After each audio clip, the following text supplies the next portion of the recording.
പണ്ട് കണ്ടു വളർന്ന ആക്ടേഴ്സിന്റെ കൂടെ ഇപ്പൊ അഭിനയിക്കുക.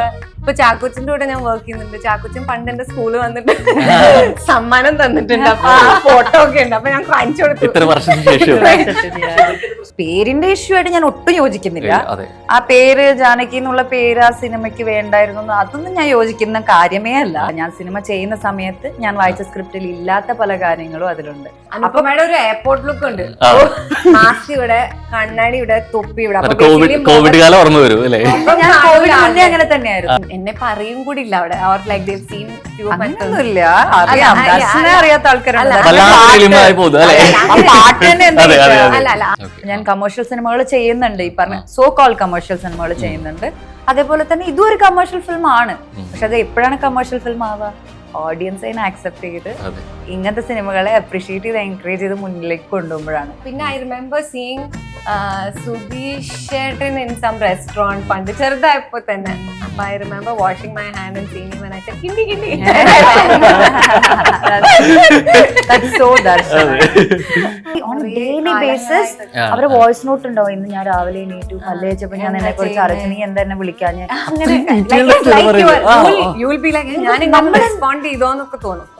അങ്ങനെ ഒരാൾക്കല്ല, അത് കുറെ കാലങ്ങളായിട്ട്. ഇപ്പൊ നമ്മള് അവര് ഏകദേശം ചാറ്റ് ജിപിടി എടുത്ത് സംസാരിക്കുന്ന പോലെയാണ് നമ്മുടെ ആ മെസ്സേജ് എടുത്ത് നോക്കിയാൽ.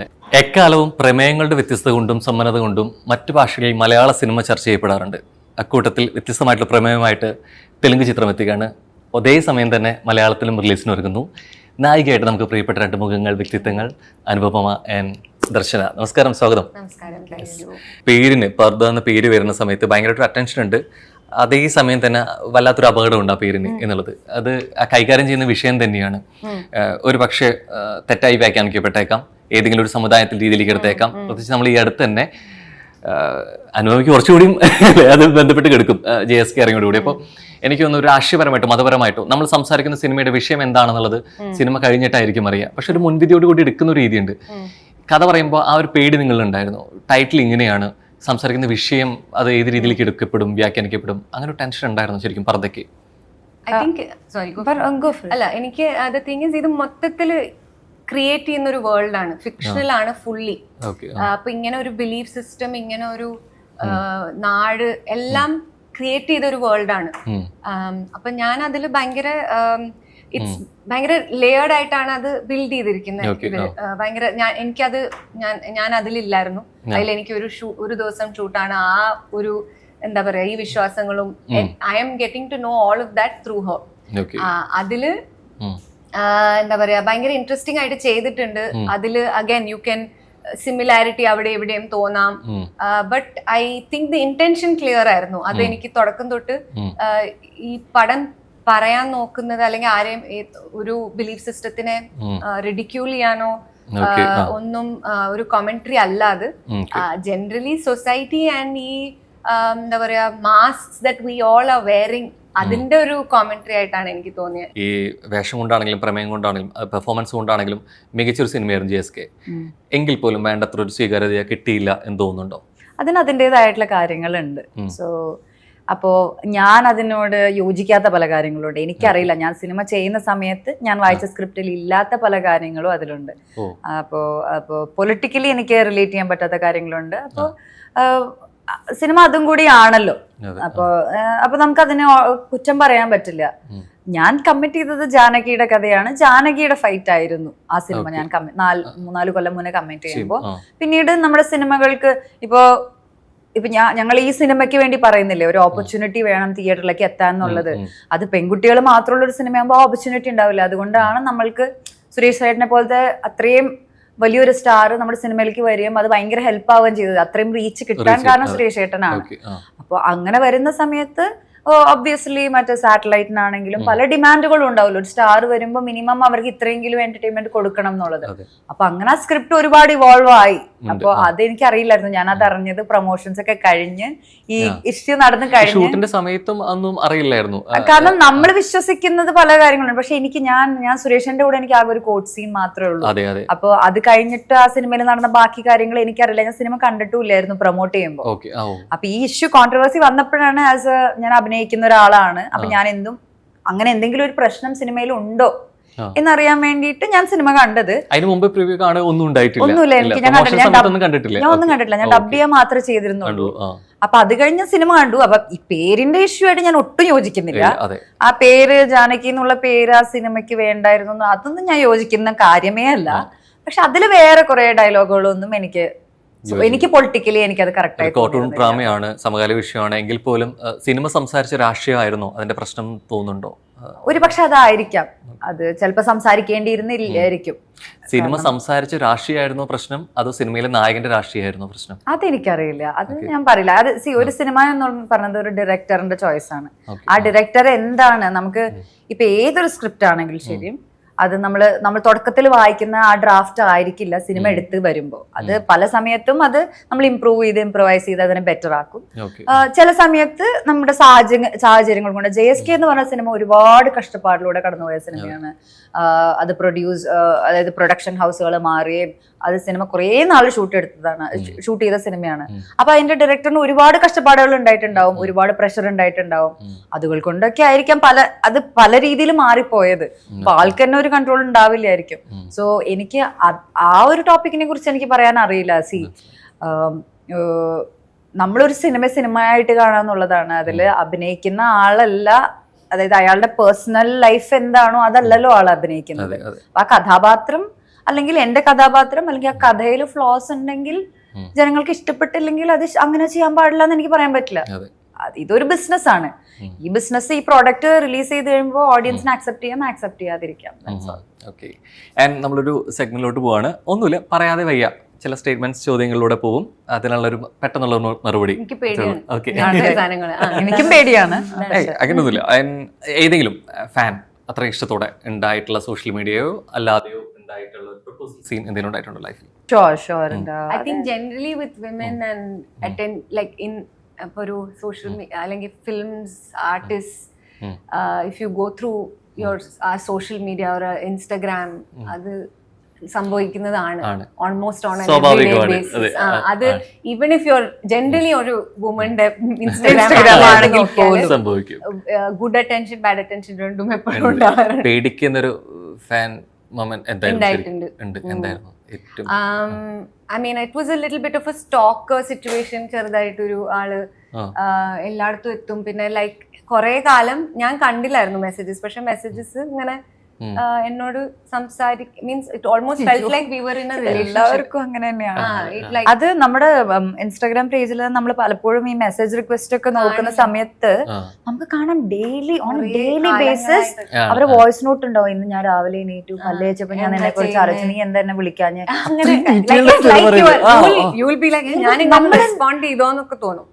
അങ്ങനെ ഒരാൾക്കല്ല, അത് കുറെ കാലങ്ങളായിട്ട്. ഇപ്പൊ നമ്മള് അവര് ഏകദേശം ChatGPT അടുത്ത് സംസാരിക്കുന്ന പോലെയാണ് നമ്മുടെ ആ മെസ്സേജ് എടുത്ത് നോക്കിയാൽ. അത് നമുക്ക് മറുപടികൾ വേണമെന്നുണ്ട്, നിങ്ങൾ കേട്ടാൽ മതി എന്നുള്ളൊരു അതെ, മറുപടി വേണ്ട. പക്ഷെ നമുക്കറിയാം ഇതൊരു ഫോർവേഡ് മെസ്സേജ് അല്ല. എല്ലാ ദിവസവും ഡിഫറെന്റ് ആയിട്ട് അവർ ഇരുന്ന് മെസ്സേജ് അയക്കുന്നതാണ്. അവർക്ക് എന്തൊരു സമാധാനം നമ്മളോട് ഇത് സംസാരിക്കുമ്പോൾ. എനിക്കൊന്ന് പ്രശ്നം എല്ലാവർക്കും ഉണ്ട്, ആളുകൾ മാത്രം മാറുന്നു എന്ന് മാത്രമേ ഉള്ളൂ അല്ലേ? ഇങ്ങനത്തെ സിറ്റുവേഷൻസ് ഐ തിങ്ക് മോസ്റ്റ് ആൾക്കാർ ഫേസ് ചെയ്യുന്നതായിരിക്കും. ലൈഫിൽ ഇതുവരെ കിട്ടിയ ഏറ്റവും വലിയൊരു പ്രാങ്ക് ഏതായിരുന്നു? പ്രാങ്ക് കുറെ എന്തൊക്കെയോ സംഭവിച്ചിട്ടുണ്ട്. ഇപ്പൊ എന്റെ തലയിലേക്ക് ഇമ്മീഡിയറ്റ്ലി വരാൻ nothing's coming to me. Maybe something for you? ഇല്ല, ഞാനാണ് പ്രാങ്ക് ചെയ്യുന്ന ആള്. അപ്പൊ പിന്നെ കിട്ടാറില്ല, ഇതുവരെ കിട്ടിയിട്ടില്ല. എനിക്ക് കിട്ടുമായിരിക്കും. I'm certain there's been something, പക്ഷെ എനിക്കിപ്പോ nothing's coming to me. അനുഭവിക്കോ?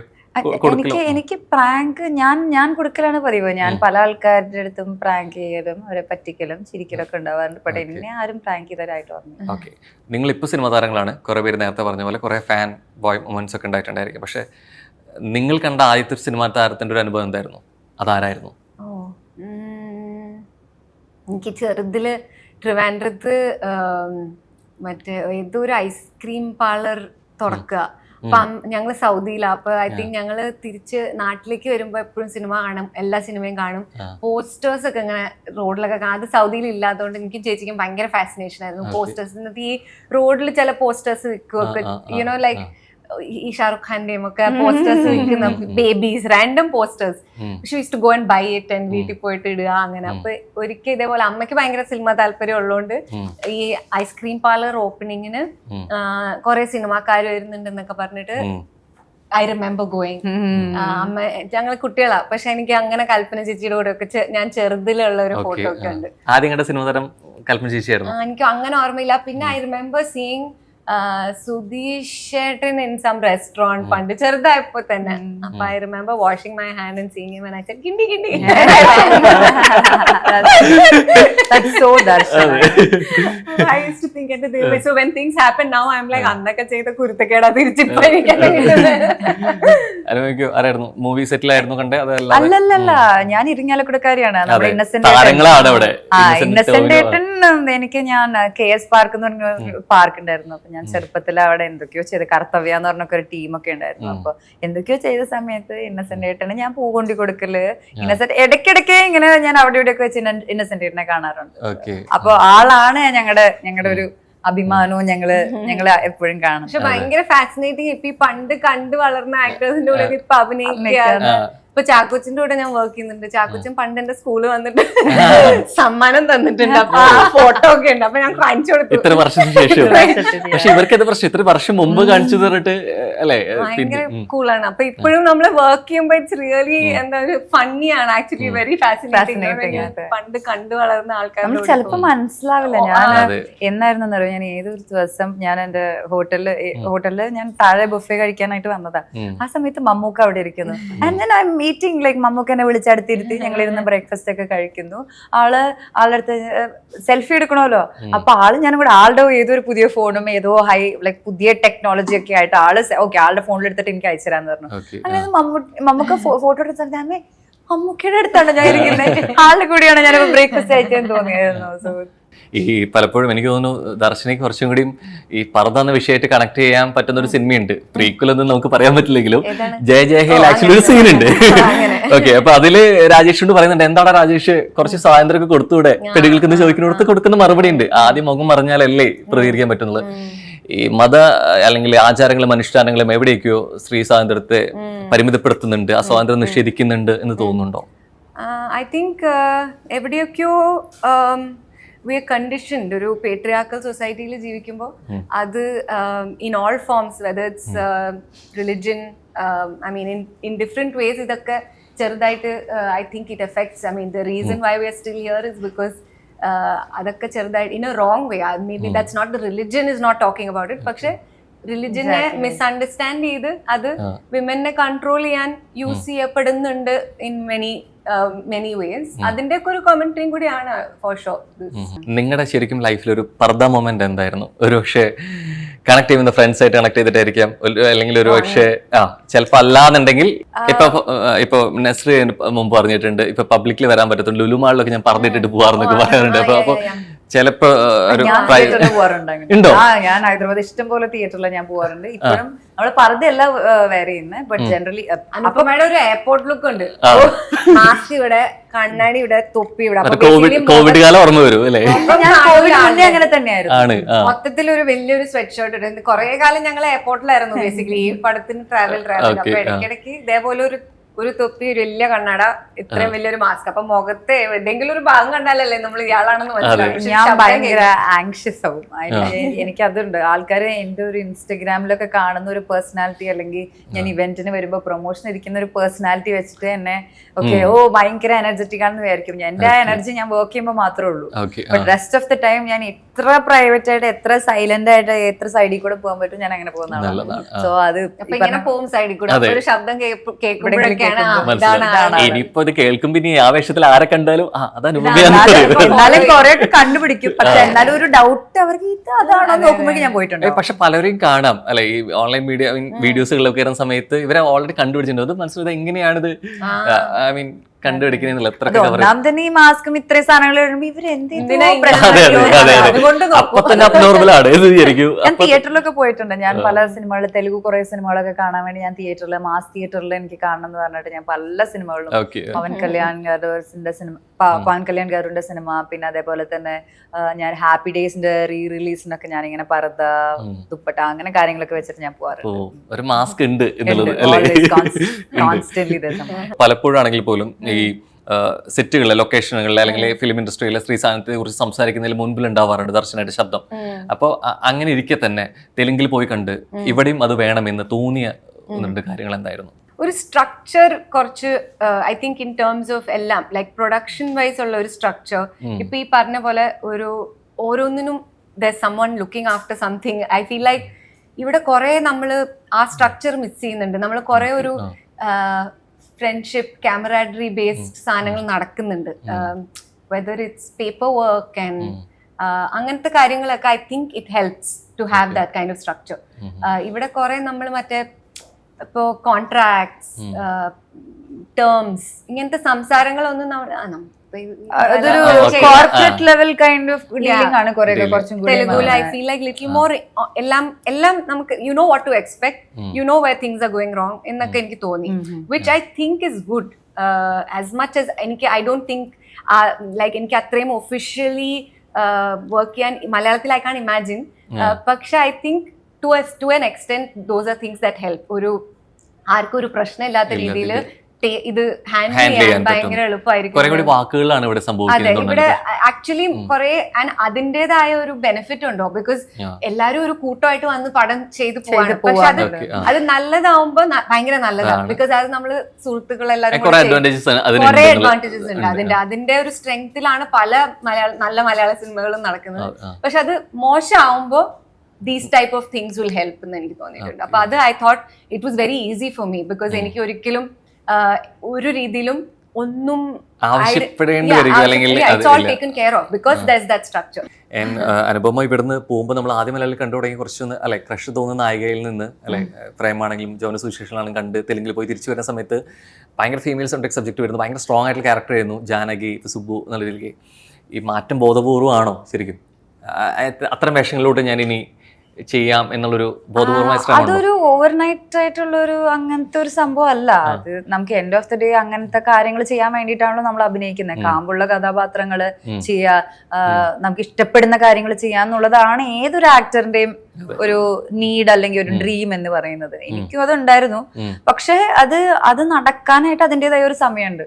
എല്ലാത്തിനും അതിൻ്റെതായ സമയം എന്ന് പറഞ്ഞ പോലെ എന്റെ ലൈഫില് എനിക്ക് ഈ കഴിഞ്ഞ 2-3 കൊല്ലങ്ങളായിട്ടാണ് എനിക്ക് അങ്ങനത്തെ കഥാപാത്രങ്ങൾ കിട്ടുന്നത്. ആൻഡ് അതിന് ഞാൻ ഭയങ്കരമായിട്ട് ഹാപ്പിയാണ്. അപ്പൊ നമുക്ക് ഏർലിയർ നമുക്ക് കിട്ടിയ സ്ക്രിപ്റ്റിൽ നിന്ന് ഏതാണ് ബെറ്റർ എന്ന് വെച്ചാൽ ചൂസ് ചെയ്യാന്നുള്ളതായിരുന്നു. ഇപ്പൊ എനിക്ക് കിട്ടുന്ന സബ്ജക്റ്റുകൾ തന്നെ പലതും നല്ല സബ്ജക്റ്റുകളാ. അപ്പൊ ഞാൻ അപ്പൊ അത് ഒരു വലിയൊരു പ്രിവിലേജ് ആണ്. നമ്മളിപ്പോ വിസിബിലിറ്റി എന്ന് പറഞ്ഞൊരു കാര്യമുണ്ട്. നമ്മൾ ഒരു ആക്ടർ ആണെങ്കിൽ എപ്പോഴും വിസിബിലിറ്റി ഉണ്ടാവണം. നിങ്ങൾ എപ്പോഴും കമേഴ്ഷ്യൽ സിനിമ ചെയ്ത് നിങ്ങൾ അങ്ങനെ തന്നെ ഉണ്ടാവുന്നുണ്ട്. സോ എനിക്കിപ്പോ അതിന്റെ ഒരു റൈറ്റ് ഒരു ബാലൻസിലേക്ക് കൊണ്ടുവരാൻ പറ്റുന്നുണ്ട്. ഞാൻ കമേഴ്ഷ്യൽ സിനിമകൾ ചെയ്യുന്നുണ്ട്, ഈ പറഞ്ഞ സോ കോൾ കമേഴ്ഷ്യൽ സിനിമകൾ ചെയ്യുന്നുണ്ട്. അതേപോലെ തന്നെ ഇതും ഒരു കമേഴ്ഷ്യൽ ഫിലിം ആണ്. പക്ഷെ അത് എപ്പോഴാണ് കമേഴ്ഷ്യൽ ഫിലിം ആവുക? ഓഡിയൻസ് അതിനെ ആക്സെപ്റ്റ് ചെയ്ത് ഇങ്ങനത്തെ സിനിമകളെ അപ്രീഷിയേറ്റ് ചെയ്ത് എൻകറേജ് ചെയ്ത് മുന്നിലേക്ക് കൊണ്ടുപോകുമ്പോഴാണ്. സോ ഞാനിപ്പോ ഈ സിനിമ ഒന്ന് ഇറങ്ങിക്കഴിഞ്ഞാലാണ് ഓക്കെ ആൾക്കാർ അതിനെ അക്സെപ്റ്റ് ചെയ്യുന്നുണ്ടെങ്കിൽ ഈ സിനിമയ്ക്ക് അതിന് നല്ലൊരു ഓപ്പർച്യൂണിറ്റി ഉണ്ട്. അപ്പൊ അത് ചെയ്യുകയാണെങ്കിൽ അതിനെ ബേസ് ചെയ്ത് എന്റെ ബാക്കിയുള്ള ക്യാരക്ടേഴ്സ് എന്താണെങ്കിലും ചൂസ് ചെയ്യാന്ന് വിചാരിച്ചത്. നേരത്തെ നമ്മൾ പറഞ്ഞ പോലെ തന്നെ ഇപ്പൊ വിഷയങ്ങൾ പറഞ്ഞ് അവസാനം സിനിമയിലേക്ക് എത്തുമ്പോൾ ഇപ്പൊ സുമതികള് തന്നെ കുറെ വർഷങ്ങളായിട്ട് ഉള്ള നമ്മൾ കേട്ട കഥകളുണ്ടായിരുന്നു. സിനിമയായിട്ട് വന്നപ്പോൾ അതിന് മറ്റൊരു ഭാഷയും ഉണ്ടായിരുന്നു, രൂപവും ഭാവവും ഉണ്ടായിരുന്നു. അപ്പൊ അത്തരത്തിൽ പറഞ്ഞ ഇതുവരെ കേൾക്കുമ്പോൾ ഇപ്പം ആചാരാനുഷ്ഠാനങ്ങളുമായി ബന്ധപ്പെട്ടോ മതവിശ്വാസങ്ങളുമായി ബന്ധപ്പെട്ടോ നമ്മുടെ ഉള്ള കുറെ കാഴ്ചപ്പാടുകൾ ഉണ്ടായിരിക്കാം. 22nd പടം ഇറങ്ങുന്ന സമയത്ത് അതിനെ അവിടെ നിന്ന് അങ്ങോട്ട് അതിനൊരു മറ്റൊരു ചിന്ത ഉണ്ടാവോ, അല്ലെങ്കിൽ മറ്റൊരു രൂപം പർദ്ദയെന്ന് വരുമ്പോ സിനിമയിലൂടെ ഉണ്ടാവോ? ഐ തിങ്ക് അത് നല്ല കാര്യമാണെന്നാണ് എനിക്ക് തോന്നുന്നത്. ബിക്കോസ് നമ്മള് ഇപ്പൊ ഞാൻ പാരഡൈസ് ചെയ്തുകൊണ്ടിരുന്ന സമയത്ത് എന്റെ ഡയറക്ടറിനോട് എപ്പോഴും ഇങ്ങനെ ചോദിക്കും, ഇതാണോ ഉദ്ദേശിച്ചത്, ഇതാണോ why you trying to say this എന്ന് പറയുമ്പോ കുറെ എക്സ്പ്ലനേഷൻ പറഞ്ഞിട്ട് ഇപ്പൊ ഈ ഫെസ്റ്റിവൽസിനൊക്കെ പോകുമ്പോൾ കോൺവെർസേഷൻസിൽ he use to say yes, he use to say yes to everything. അപ്പൊ if you that's what you are getting out of it, that's the film. And അങ്ങനത്തെ ഒരു വേറെ വേറെ ആൾക്കാർക്ക് വേറെ വേറെ ഇന്റർപ്രിറ്റേഷൻസ്, അതിൽ നിന്ന് വേറെ വേറെ അണ്ടർസ്റ്റാൻഡിങ്സ് വരുന്നത് it is A subjective form. അപ്പൊ അത് എല്ലാവർക്കും വേറെ വേറെ അണ്ടർസ്റ്റാൻഡിങ് ആയിരിക്കും ആൻഡ് വേറെ വേറെ സ്റ്റോറീസ് വരും അതിന്ന്. And I think that's A good thing. അപ്പൊ അങ്ങനെ സംഭവിക്കട്ടെ. 22 എത്തുന്ന സമയത്ത് അല്ലെ ആ ഒരു ഭൂഭാവം മാറി പുതിയ വിഷയങ്ങളും സിനിമ ചർച്ച ചെയ്യട്ടെ. All the very best. Thank you so much. Thank you.